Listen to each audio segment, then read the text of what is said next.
this mechanical keyboard and mouse so affordable? I mean, just have a look at its features. First, the keyboard not only has a solid build with double shot keycaps, height adjustments, as well as RGB lights, but it's actually optimized for gaming as well as typing. Because A, it's smaller than your regular keyboard, so you can keep the mouse closer and land that perfect headshot. And unlike other mechanical keyboards that use blue noisy switches, this has brown tactile switches, which is not only noiseless but specially tuned for typing.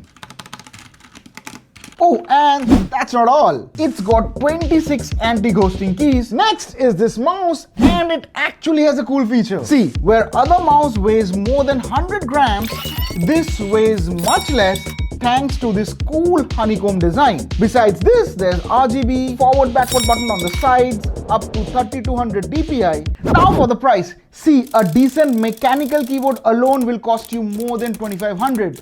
ये तो फिर भी combo है. Guess. 3000 rupees? 2000? We got this combo for around 1300 rupees. Product is in the bio, but if you comment combo, I'll DM you the link too.